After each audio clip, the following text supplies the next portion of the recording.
आणि आता एक मोठी बातमी, उपमुख्यमंत्री अजित पवार यांनी मुख्यमंत्री फडणवीसांची भेट घेतली। मलिकांसंदर्भात अजित पवारांनी आग्रह केला अशी माहिती सूत्रांकडून मिळते। महायुतीमध्ये भाजप आणि शिंदे सेनेला मलिकांचं नेतृत्व मान्य नाही हे आपल्याला माहिती आहे, त्यामुळे मलिक असतील तर सोबत लढणार नसल्याची भूमिका भाजपने मांडलेली आहे। आणि त्याच संदर्भात अजित पवार यांनी नुकतीच देवेंद्र फडणवीसांची भेट घेतली। त्याच्यात काय चर्चा झाली जाणून घेऊयात आमचे प्रतिनिधी अक्षय मंकणी यांच्याकडून। अक्षय, खरं तर नवाब मलिक हे मुंबई महानगरपालिकेचं राष्ट्रवादीकडनं नेतृत्व करत असतील तर महायुतीमध्ये राष्ट्रवादी नसणार अशी भूमिका जी आहे ती जवळपास सर्वच भाजपच्या नेत्यांनी घेतलेली असल्याचं पाहायला मिळतं। या सगळ्या संदर्भात भाजपचे मंत्री आशिष शेलार, अमित साटम मुंबईचे अध्यक्ष आणि त्याचसोबतच आता थोड्या वेळापूर्वी उपमुख्यमंत्री अजित पवार यांची मुख्यमंत्री देवेंद्र फडणवीस यांच्यासोबत बैठक झाली वर्षा या निवासस्थानी। या बैठकीमध्ये देखील नवाब मलिकांचा मुद्दा या निमित्ताने अजित पवारांनी या बैठकीमध्ये उपस्थित केला। नवाब मलिक हे निवडणूक प्रमुख म्हणून मुंबई महानगरपालिकेचं नेतृत्व करतील अशी आग्रही भूमिका अजित पवारांकडून घेण्यात आली। या भूमिकेला मुख्यमंत्र्यांनी देखील विरोध केला असल्याची माहिती जी आहे ती आता सध्या मिळताना पाहायला मिळत आहेत। नवाब मलिक जर मुंबई महानगरपालिकेचं नेतृत्व राष्ट्रवादी पक्षाकडनं करत असतील तर महायुतीमध्ये राष्ट्रवादी काँग्रेस पक्ष नसणार आणि महायुतीशिवाय आम्ही निवडणूक लढवू अशी स्पष्ट भूमिका जी आहे ती मुख्यमंत्र्यांनी घेतली असल्याची सूत्रांकडनं माहिती मिळते। आणि अजित पवार मात्र नवाब मलिक यांच्या नावासाठी आग्रही होते या संपूर्ण बैठकीमध्ये, परंतु या संपूर्ण बैठकीमध्ये मुख्यमंत्री।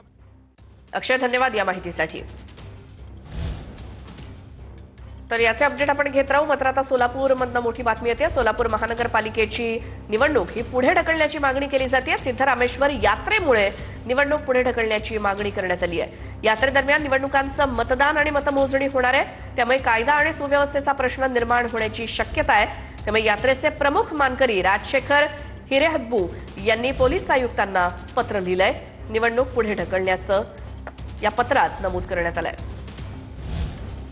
तर नाशिकमध्ये अजित पवारांच्या राष्ट्रवादीच्या पालिका निवडणुकांसाठी बैठका सुरू आहेत। येवल्यानंतर समीर भुजबळ नाशिकमध्ये देखील सक्रिय आहेत। समीर भुजबळ हे नाशिक पालिकेसाठी इच्छुकांच्या मुलाखती घेणार आहेत। आता नॅशनल हेराल्ड गैरव्यवहार प्रकरणी स्वातंत्र्याआधी हे प्रकरण जे आहे ते स्वातंत्र्याआधीचं आहे असं मल्लिकार्जुन खरगे म्हणाले। त्यामुळे गांधी कुटुंबाला त्रास देण्यासाठीच ही केस केली गेली होती असं देखील खरगेंचं म्हणणं आहे। नॅशनल हेराल्ड प्रकरणी गांधी कुटुंबाला दिलासा मिळाल्यानंतर मल्लिकार्जुन खरगे यांनी दिलेली ही प्रतिक्रिया।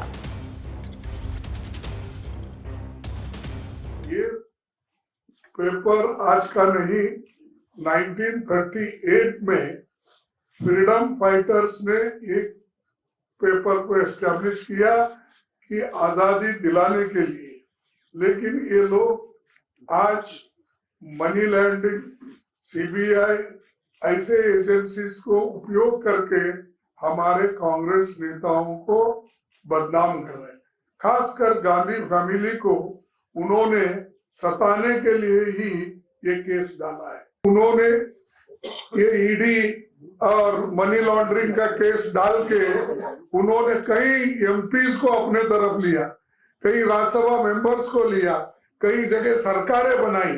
ये सारी चीजें वो किए हैं और आज फैसला न्याय के सत्यमेव जयते हमारा ये है स्लोगन सदा हमेशा कि जो सत्य की हमेशा जीत होती है।